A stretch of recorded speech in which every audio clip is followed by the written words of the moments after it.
Preparations are now underway for the upcoming Inter-Korean Summit in April. On March 16th, the Moon-Kim Summit Preparation Committee was launched following the appointment of its members one day earlier. President Moon's Chief of Staff Lim Jong-seok will serve as the chairman of the body, with Unification Minister Cho Myung-kyun acting as the supervisor. One point of interest is that the committee members are mostly diplomatic and security officials, with very few economic experts in the mix. 정부와 청와대를 융합해 체계적이고 실질적으로 이 일을 추진하도록 했습니다. 2007년 정상회담과 비교하면 가볍고 빠르게 대처할 수 있도록 조직을 단순화했습니다. During its first meeting on March 16th, the committee expressed hopes that the upcoming summit could yield a fundamental solution for lasting peace on the Korean Peninsula. 한반도 비핵화, 획기적인 군사적 긴장 완화를 포함한 항구적인 평화 정착, 그리고 남북 관계의 새롭고 담대한 진전을 위한 의제에 집중해서 준비해 가기로 하였습니다. The exact date of the summit is likely to be determined at a high-level inter-Korean meeting scheduled for late March. With a joint South Korea-US military exercise and the founding anniversary of North Korea's armed forces both on the calendar in April, the summit is likely to occur in late April. 우리가 이 기회를 잘 살려내 남북한을 잇는다면 한반도 인명도 극적으로 변하게 될 것입니다. 세계로 도약하는 대한민국의 꿈이 현실이 될 것입니다. With preparations for the April summit being conducted at a breakneck pace, the world is holding its collective breath as it awaits the meeting, which could potentially change the future of the Korean Peninsula.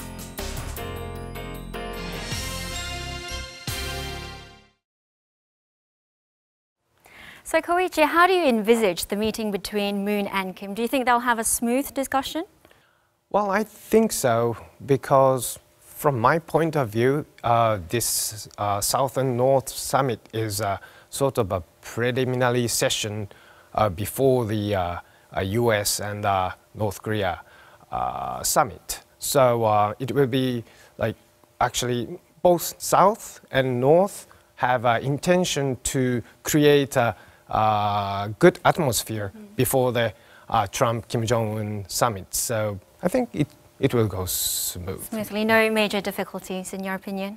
There will be some difficulty, but compared to US North Summit, it will be smooth. Do you agree? Well, yes, more or less, and not totally. President Moon could be rather insistent about the need for North Korea to really make moves to denuclearize, and he may not make concessions on sanctions unless North Korea does denuclearize. So he could state clearly the South Korean position, and what's more, he could insist, as he did during the Olympics, that North Korea really go through with the talks with the U.S. with the Trump-Kim summit.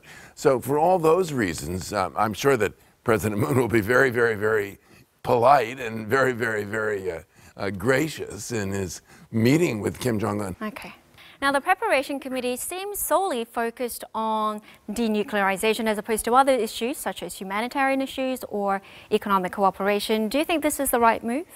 I think that focusing solely on denuclearization is not really a good idea. There should be some other issues to talk about, just maybe North Korea is not going to discuss the denuclearization seriously for now. Thus, they would just have to talk about something else. And I think talking about the humanitarian exchanges and other humanitarian issues like the meetings of separated families, etc. Yeah, that would be a good idea to do that.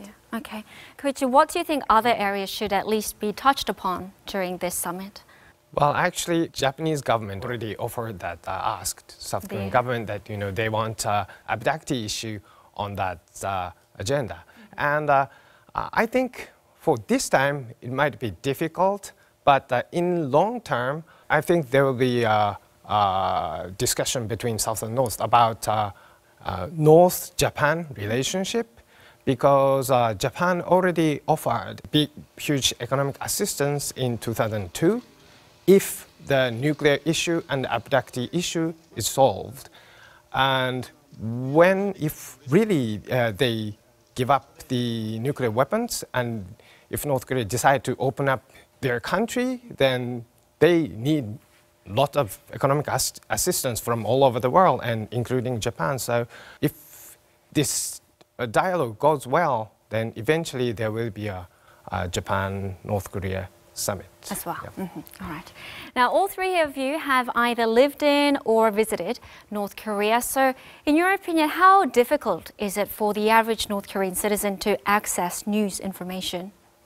Well, actually, I visited North Korea in 2010, so it was 8 years ago, and I had a full access to the internet within the Korea hotel, of course, and I went to Pyongyang from Beijing, and at that time in Beijing, Twitter and Facebook was banned. We didn't have access, but in Pyongyang we could. So we felt like, oh my God, Pyongyang is more open than Beijing. But it is, of course, because I'm a foreigner and I'm a reporter. Yeah, and for ordinary North Korean people, of course, they don't have internet access. And I have heard from my North Korean friend that even a businessman, North Korean businessman who is in charge of international trade, when they send an email, they need to have some supervisor next to them in Pyongyang. So it's really hard for them to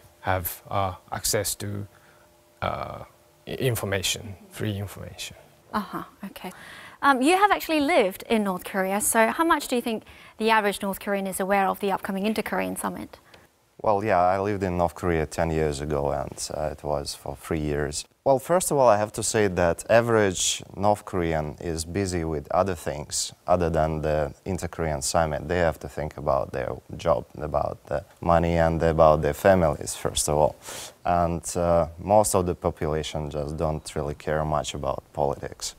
But as I was in North Korea, I was surprised how rumors are spread there and how accurate those rumors usually are.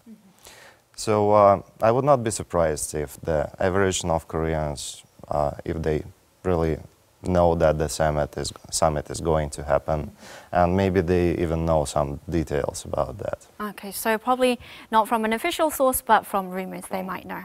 Okay.